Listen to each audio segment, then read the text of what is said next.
আজকের এই সম্মেলনটি অবশ্যই একটি ভিন্ন ধর্মী সম্মেলন। এটিকে আমি একটি সাধারণ সম্মেলন হিসাবে দেখছি না, কারণ আপনাদের অর্থাৎ এনবিআর এর সকল কার্যক্রমের সাফল্যের উপরেই সরকারের সকল উন্নয়ন পরিকল্পনা গ্রহণ এবং বাস্তবায়নের সফলতা বহুলাংশে নির্ভরশীল।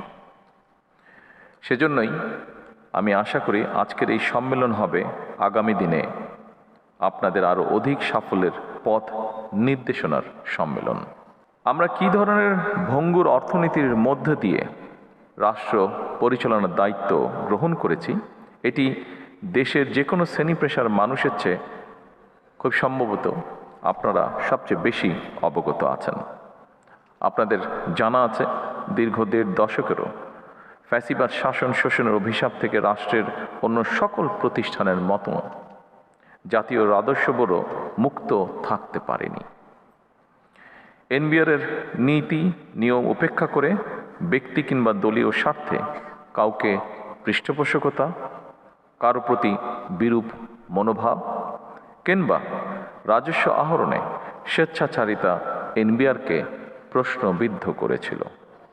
এনবিআর উপরে মানুষের আস্থা বিনষ্টের একটি অন্যতম কারণ ছিল এই বিষয়গুলো।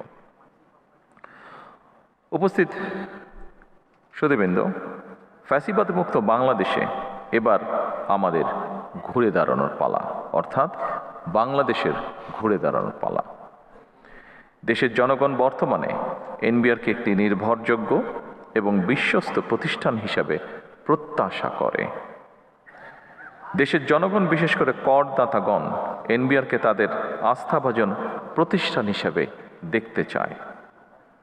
দক্ষ এবং টেকসই রাজস্ব ব্যবস্থাপনার মাধ্যমে জন আস্থা অর্জন সম্ভব, যেটি আপনাদের কারো কারো বক্তব্য থেকেও উঠে এসেছে।